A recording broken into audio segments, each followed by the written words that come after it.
Componentes passivos aí, a gente tem aí uma informação, né? Uma mera informação que eu peguei aí no Wikipedia, falando o que é, né, os componentes passivos. Nós vamos encontrar na eletrônica, né, dois tipos de componentes, passivos e os ativos.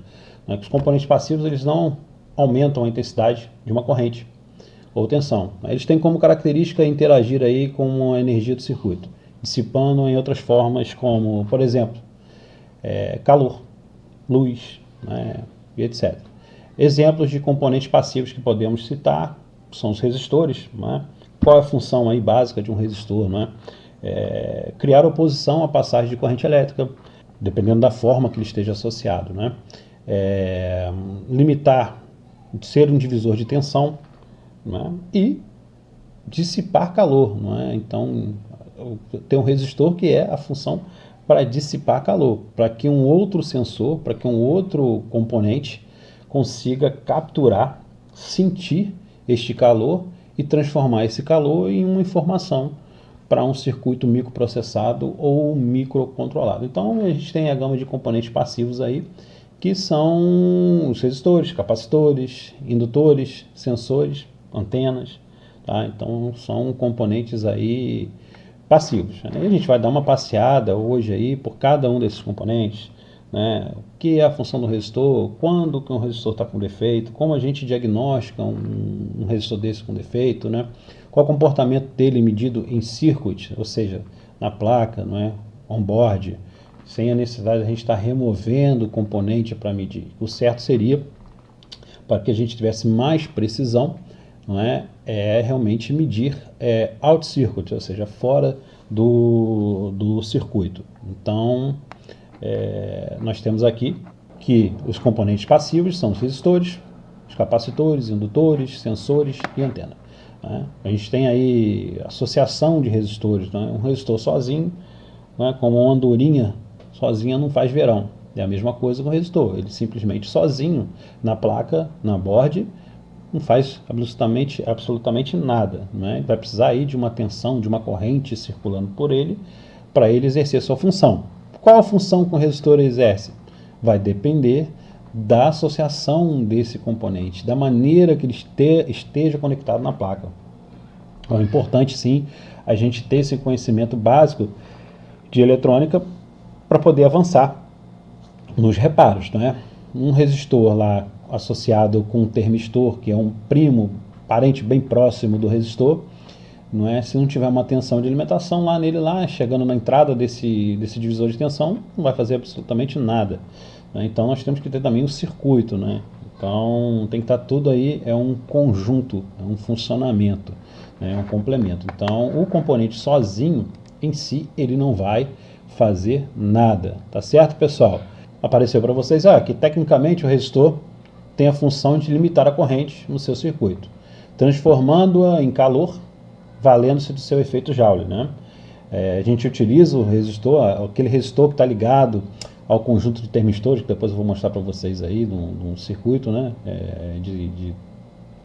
De proteção de temperatura contra surto de temperatura. A gente usa termistor e resistor. Né? Aquele resistor que está do lado do termistor é justamente para ele gerar calor, e o termistor, opa, eu tenho calor aqui, não é? Então, proveniente desse resistor. Se eu tenho tanto de temperatura, eu vou baixar o meu coeficiente, eu vou aumentar o meu coeficiente, né, e vou drenar mais tensão, vou deixar passar mais, vou deixar passar menos, para informar a minha saída da derivação aí do circuito que a gente vai analisar. Claro, né, podemos combinar os resistores. Para esse arranjo, podemos aí chamá-los de associação. Aí nós temos aí as três associações básicas de resistores. Né?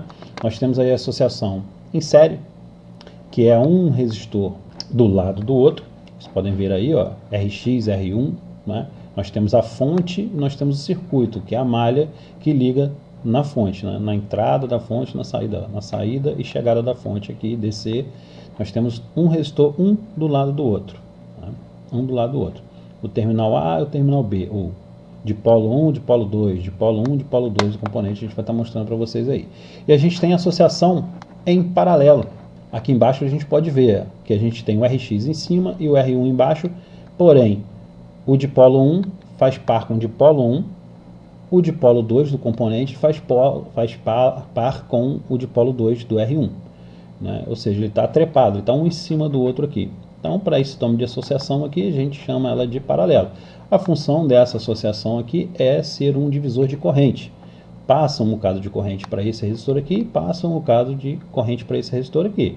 E a soma da corrente do resistor Rx e R1 é igual à saída da fonte. Né? Se essa fonte aqui me gera 2 amperes, por exemplo, valendo-se que esse resistor aqui é 10 ohms e esse aqui é 10 ohms, 2 amperes, vai passar 1 ampere nesse resistor, vai passar 1 ampere no outro resistor em cima, né? A saída desses resistores aqui vai estar retornando para a fonte 2 amperes, ok? E na associação em série aqui, a gente tem um divisor de tensão. Se a gente tiver 2 amperes aqui, a corrente que vai circular nesse resistor vai ser 2 amperes, a corrente que circular nesse resistor aqui vai ser de 2 amperes. Porém, a queda de tensão aqui vai ser diferente, né? Então, na associação em série aqui, a corrente circulante no circuito, né, a corrente que anda aqui pelo circuito, né, ela vai ser igual em todos os resistores aqui. Se eu tiver 20 resistores, a corrente vai ser igual. O que vai ser diferente vai ser a queda de tensão aplicada em cada resistor. Então, é importante aí da gente estar, sim, estudando eletrônica básica, os conceitos básicos. Não adianta a gente pular um degrau, né? A gente tem uma escada para alcançar o sucesso, para alcançar o conhecimento. Então, não adianta a gente estar aí de maneira abrupta, pulando etapas, né? Pulando um degrau. Pode ser que a gente consiga alcançar o sucesso ou aquele conhecimento, mas vai ficar um conhecimento muito raso, então vai faltar alguma coisa, né? Que vai ser preciso a gente retornar, até quem já estuda há muito tempo, é característica da gente retornar, ir lá para o básico, porque aquela informação do básico ali vai nos salvar. Né? E tem muita coisa básica aí, né? As pessoas acham que não tem, mas tem associação em série, em celular, né? Tudo na eletrônica tem associação em paralelo, tem resistores pull-up, pull-down. Então, um resistor em si na placa, né, eu falo, né, com os alunos que um resistor ele é suficiente para fazer com que o aparelho não ligue. Né? Então, se a gente tiver uma falha de um resistor, vamos pegar um iPhone 7, né? A gente tem casos aqui no laboratório que o iPhone 7 não liga. Passa software normal, não dá erro nenhum no iTunes, no 3U Tools e segue com a tela apagada. Apagado, né? Ele pulsa e zera, dá um consumo ali, pulsa e zera, né? Então ele tem atividade, porém ele está ali apagadão. Um resistor da linha de 2C, zero, acredito eu, né? Que esteja ali perto do conector da bateria, não me lembro se foi o 7 ou o 8. Peço até desculpas aí de tem que ser muito certeiro, saber qual componente que é. Eu não trabalho dessa maneira, né? Eu sei que eu tenho que analisar o circuito, se é um circuito que é responsável pelo arranque do aparelho, pela inicialização do aparelho, ou se é um circuito que eu vou ter que investigar, seja ele em qual plataforma for, porque a gente até brinca, né, que as plataformas são muito iguais, tá? Android e iPhone, né, tem coisas peculiares, né? A questão de segurança, a questão de modo de acesso à memória, isso tudo aí é um pouco diferente do Android, mas o PMIC vai ser igual no Android, vai ser igual no iPhone, o Wi-Fi vai ser igual. Portanto, se a gente tem aí no nosso Moto One, né, Motorola Moto One, né, a gente tem a rede Wi-Fi 5G, a gente tem um iPhone 8 que tem o 5G. A estrutura de circuito, a estrutura de filtros de passa-faixa, passa-baixa, passa-alto, vai ser a mesma, né? A gente vai ter aquela estrutura todinha de filtragem ali, basicamente os mesmos componentes, né? A única coisa que pode ser diferente aí é um encapsulamento. Pode ser que um circuito desse, um filtro desse, esteja externo, com seus capacitores, bobina, né, e resistores, e pode ser que lá no iPhone o fabricante resolveu encapsular esse filtro passante, né, deixando ele num invólucro de silício para deixar mais fácil a fabricação do aparelho, né? Então nós temos aí a associação, são 3 associações que nós temos com resistores, né? Associação em série, como foi explicado para vocês, a associação em paralelo, é importantíssimo o estudo das associações de resistores, associações de capacitores, associações de indutores, né? Associações mistas, é importantíssimo, né? Circuito LRC, que envolve indutor, resistor e capacitor. Então é importantíssimo aí a gente estar se aprofundando sim nesse estudo, tentando fazer o básico, entender como é que funcionam os componentes, né? Não adianta aí sair sacando o componente demasiadamente. Não é porque um componente aquece que ele está com curto ou está com fuga. Não é porque uma linha, uma malha bipa que essa malha está em curto, não é? Então existem malhas de baixa resistência na linha, existem aparelhos que estão em série, são semicondutores, eles realmente vão esquentar, existem componentes que dissipam calor e a função dele é dissipar calor na placa para que ele comece a funcionar ou ajudar, ou auxiliar outro componente a funcionar, não é? Então nós temos aí a importância, nós temos a associação mista, que ele tanto envolve a associação em série, em paralelo, ao mesmo tempo aí num circuito, né? E a gente está lotado, né? Se a gente pegar aí um esquema daqui a pouco, a gente vai ver que a gente vai tentar buscar essas associações, né? Tanto em série, em paralelo, né? Na Samsung tem muito usando como divisor de tensão no circuito de controle de temperatura, né? Então, todos eles aí são baseados em circuito, um divisor de tensão, né? Que geralmente usam essa característicazinha aqui em série, tá? E pode ser que tenha mista também. Alguns Samsungs novos vêm com capacitor, então é associação de componentes. Ah, mas ele associa capacitor com resistor? Sim, ele usa a propriedade de resistência que o capacitor tem, né? O capacitor ele tem uma alta resistência, se a gente for medir na escala de ohms, entre os seus terminais. E isso faz com que ele fosse ali basicamente ali um resistor. Então ele vai usar a propriedade ômica do termistor com a propriedade ômica do capacitor e vai fazer um divisor de tensão usando uma associação em paralelo, na verdade. Né? Então quando a gente tem paralelo aí, a gente usa a formulazinha, né? Que multiplica pelo primeiro, né? R1 vezes R2 dividido por R1 mais R2, né? E assim, são coisas aí que a gente aplicava lá no passado, né? 7, 8 anos eu dava essa disciplina nas escolas aí, no Instituto Federal, que fui professor, né? E pós-graduação, engenharia, eu dava essas disciplinas aí também no curso de engenharia. Mas a gente não pratica e a gente vai perdendo o fio da meada, né? Então é importante aí a gente estar, sim, verificando os componentes, aprendendo a mexer com componente, a gente tem aí, né? Quais são as falhas básicas de um componente, né? Quais são as falhas básicas aí desse resistor, por exemplo, né? A gente pode assim dizer, né? Qual seria a falha aí do resistor, né? O resistor ele apresenta para a gente, né, dessa característica ohmica que ele tem, né? Ele se mede escala de ohms, que é a ferradura de cavalo, né? Lá no multímetro, né? Parece o desenhozinho de uma ferradura de cavalo. Na verdade, ali é uma letra grega, ômega. A gente não encontra mais esses resistores PTH, que são aqueles que tem que furar a placa. A gente hoje só encontra esses resistores SMD. Então já dificulta mais ainda, porque além dele ser SMD, ele não tem nomenclatura no seu corpo, né? Ele não tem escrita. Os resistores em smartphone ele não tem escrita. Então a gente tem que se basear por esquema, né? E a gente tem que se basear aí por placa de comparação. Tá? E lógico, quanto mais tempo você vai mexendo num aparelho, você vai aprendendo, você vai estudando, você vai ver que todos os circuitos são muito parecidos, né? Muito parecidos. Por exemplo, na linha de 2C, olha que coisa interessante, né? O protocolo 2C, ele usa resistores PUAP na faixa de 1K até 4.7K. De 1K até 4.7K. E a maioria dos aparelhos, tá? 90% dos aparelhos usam resistores de 2.2K, que está dentro de 1K até 4.7K. Só quem usa 4.7K é a LG, na linha de 2C. Tá? E a maioria dos outros aparelhos usam 2.2K. São resistores de 2.2K, que são resistores PUAP, aí, que vai fazer a lógica de funcionamento do protocolo I2C. né? Olha que coisa interessante, né? Para que seja um protocolo I2C, então os resistores, esses resistores PUAP ali, estão ligados à linha de serial data, serial clock, e eles têm que estar aí sim, né, dentro dessa faixa de 1K a 4.7K, né? Para que seja considerado aí protocolo I2C. Tá? Então tem uma norma, todo protocolo, o próprio nome já diz, né, é convencionado, que seja um padrão.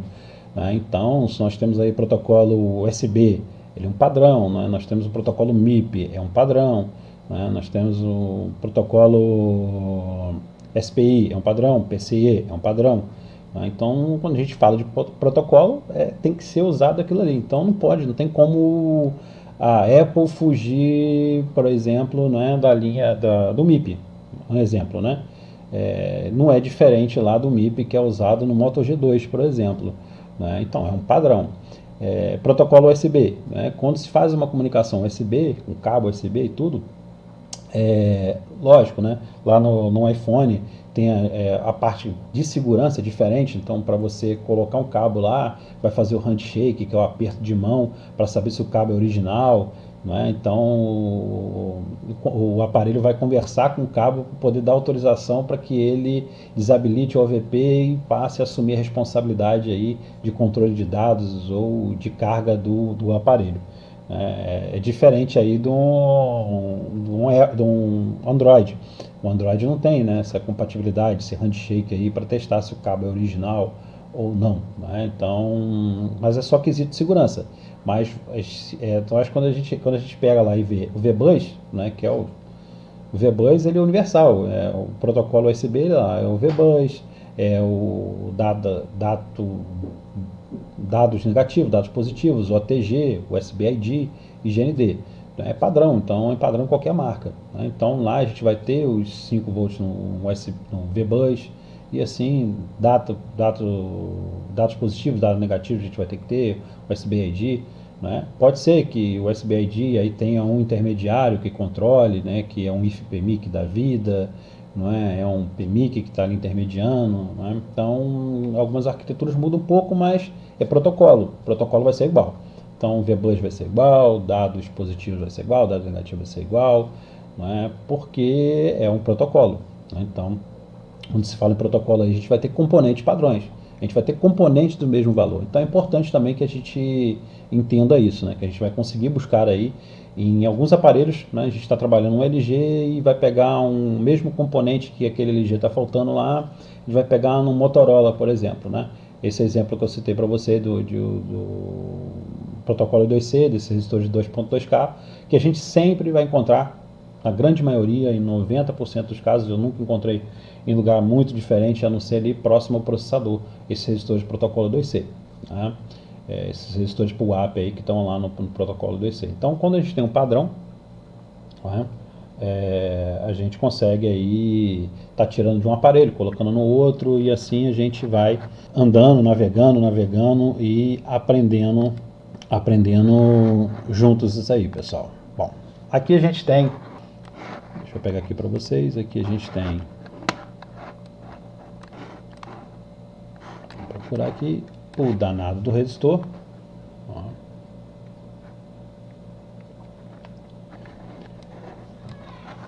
Então a gente tem aqui o resistor, quando eu estava falando lá no início, né, de polo 1, de polo 2, né?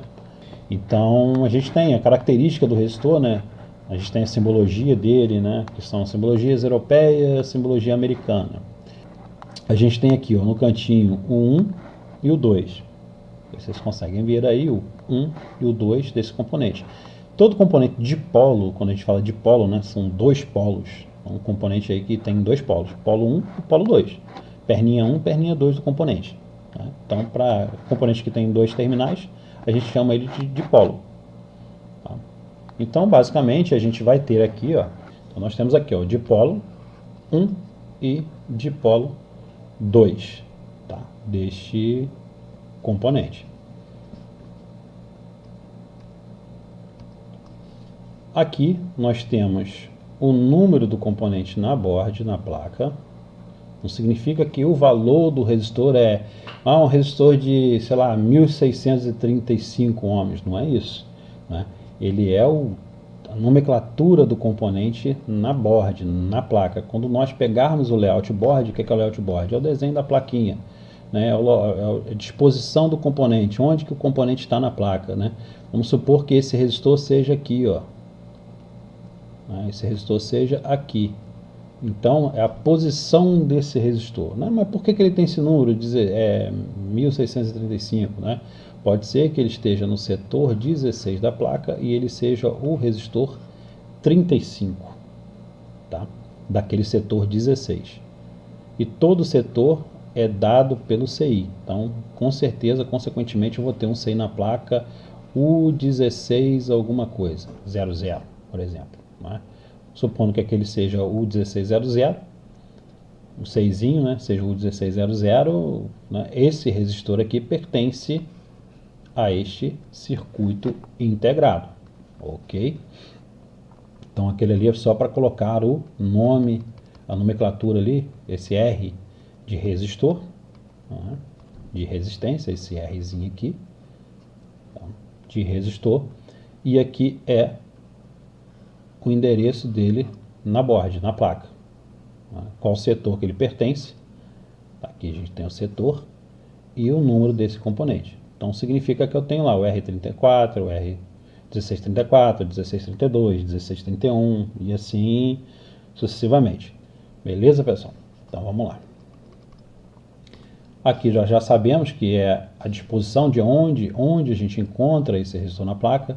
Através do layout board a gente vai identificar, né? Vai ter no esquemático e vai ter lá no layout board essa informação aqui para nós nos localizarmos. Onde está esse componente? Como é que eu faço para acessar? Como é que eu faço para medir? Então vai ser assim, ok? Então vamos lá. Aqui embaixo a gente já tem o valor do componente, né? Ele é um resistor de 44.2K. Todo K na eletrônica é igual a 1000 a qualquer coisa. Sempre que você tiver um K, é 1000 qualquer coisa. Tá? Por exemplo, se eu tiver 2K, 2000. 3K, 3000. E assim sucessivamente, tá? Isso aí é o básico do básico do básico. Então vamos lá. Então aqui é o valor dele. Então ele é um resistor de 44.200 ohms. Então um resistor de 44.200 ohms. Esse é o valor dele, correto? 44.200 ohms. Aqui embaixo a gente tem a tolerância desse componente. O que é tolerância do componente? Todo componente eletrônico aí, ele tem a sua tolerância, né? O fabricante fala, ó, esse componente é de 1000, mas ele tem uma tolerância, ou seja, ele pode ser que esteja 10% para cima, 10% para baixo. Vamos fazer uma continha, né? A tolerância dele, né? Vamos supor que esse componente de 1000 aqui, ele tem uma tolerância de mais ou menos 10%. Ou seja, 10% de 1000, 100. Então pode ser que este resistor, ele funcione com 900 ou até 1100 ohms. Esse resistor está dentro da sua tolerância. É um resistor de precisão. Esse componente, esse valor aqui, 1/32 watts. Então, aqui é a potência que esse resistor suporta, não é? 1/32 watts, avos de watt, né? Então ele suporta isso aqui de calor, de potência dissipada em cima dele. Aqui embaixo, essas informações são importantes, porque a gente tem que colocar igual isso aqui. A gente não pode superdimensionar e nem subdimensionar um componente eletrônico, né? Se o engenheiro colocou esse cara aqui na placa com 44.2K e disse que esse cara aqui é de 1%, eu não posso chegar aqui e colocar um cara de 100K. Por quê? Vai alterar a lógica de funcionamento do circuito. Eu tenho que procurar algo que esteja dentro desse 1%. Eu também tenho que procurar informação de temperatura, de potência dissipada deste componente. Então, são algumas informações importantes que a gente tem, sim, que investigar, tá? Então não é pegar de uma placa e jogar na outra. Tá, eu tenho aqui o de 44. Aí você pega esse cara aqui que é de 1%, aí você vai pegar lá na outra placa um cara que é de 44, mas ele é 20% de tolerância. Na hora que você for medir ele, tá dando lá, sei lá, 36. Ele tá dando lá 36. Em vez de dar 44, 36. Nesse caso não vai servir porque é 1% de tolerância, né? Então esse cara vai estar totalmente fora. Isso a gente tem que tomar cuidado. Além de bater a tolerância, a gente também tem que bater o quê? A potência. A dissipação dele, né? Então a potência dissipada do componente aí é importante, né? Porque pode ser que você esteja com um componente que ele está com uma potênciazinha menor e esse cara aqui aguenta uma potência maior, né? E você coloca aquele que suporta uma potência menor e ele vai estourar, ele vai saturar, ele vai esquentar, né? Ou seja, a gente não pode subdimensionar. O que é subdimensionar um componente eletrônico? O que é subdimensionar um circuito? Se o engenheiro fala que é esse valor aqui, você vai lá e coloca lá a 10K. Você está subdimensionando, ou seja, você está baixando o valor, que era um cálculo de resistência, o cálculo de impedância. Esse valor ele vai fazer alguma coisa, ele vai limitar uma corrente. O circuito, você baixou ele para 10K. Você vai estar saturando outra coisa lá. Quando a gente fala em saturação eletrônica, é chegar no limite, né? No limiar, no limite do componente. Então você satura esse componente, né? Ou o componente que está ligado ele lá, fazendo a função dele lá. Espero que isso aí tenha ficado claro para vocês. A gente não pode, né, fazer isso. É subdimensionar, colocar para baixo. E superdimensionar um circuito é colocar o circuito com o valor do componente para cima, acima do que é autorizado aí pelo fabricante, né? O cara fez o cálculo, o engenheiro fez o cálculo aqui e falou, cara, tem que ser esse aqui. Não adianta você chegar e botar de 100K. Ah, vou botar um de 50 que vai dar. Vai funcionar? Ah, mas vai funcionar, Vinícius. Sim, mas vai funcionar, mas você vai saturar alguma coisa. Você vai limitar alguma coisa. Então, não é assim que a banda toca, né? Nós temos que ir mais devagar aí. E a gente vai encontrar resistores aí em diversos circuitos, né? Deixa eu pegar aqui um circuito. Se a gente consegue abrir um esquema qualquer aqui. Nós temos aí, ó, a famosa DZK, tá? E vai estar apresentando pra gente. E vamos procurar aqui alguma coisa. Se temos aí resistores, tá?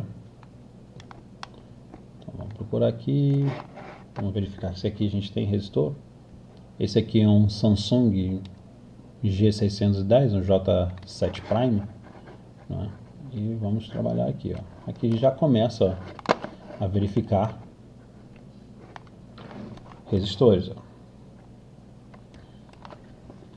Aqui é o componente na placa, a numeração dele, a nomenclatura dele é o R6022. Aqui nós temos a tolerância dele de 1%.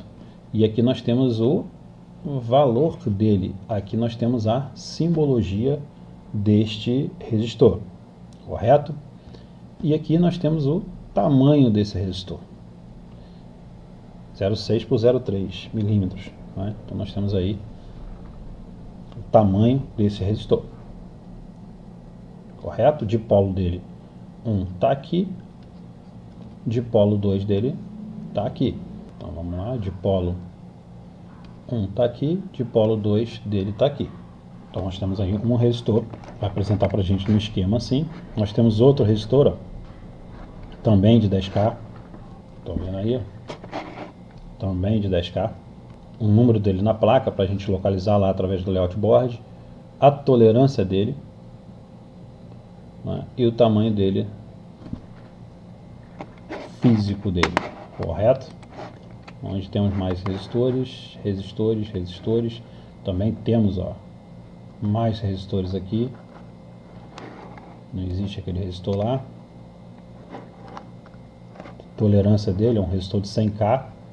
Então vamos viajar mais, vamos procurar aqui os termistores aqui para a gente ver essa associação de termistor com resistor.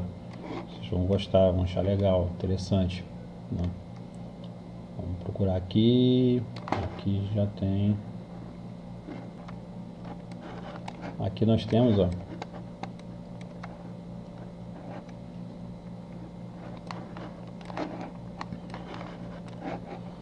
Eu falei para vocês, uma associação mista. Apesar de não ter esse resistor aqui, aí sim nós teremos uma associação em série, com esse resistor de 100K com esse termistor aqui. Esse cara aqui não existe na placa, porque está escrito aberto, open, quer dizer que não tem lá na placa, né? A gente vai encontrar o pontinho de solda nele lá, a gente vai encontrar, tá? O ponto de solda a gente vai encontrar na placa, mas a gente não vai encontrar ele lá na placa. Então é uma associação em série, né? Isso aqui seria como se fosse isso aqui, ó. Vou fazer o desenho aqui para vocês. A gente tem lá a fonte, ó, que é vinda do PMIC, uma tensão de 1.8 volts, sempre, tá? Esse circuito de termistores vai fazer isso aqui. Então essa tensão de 1.8 passa por esse cara aqui. Tem esse termistor que esse cara vai gerar calor. Esse termistor ele vai sentir esse calor desse termistor e ele é um termistor de coeficiente. A gente tem que buscar a informação dele ali, ó, ele TH4000.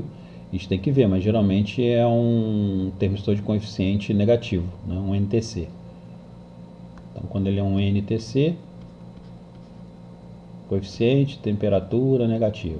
E também tem o PTC,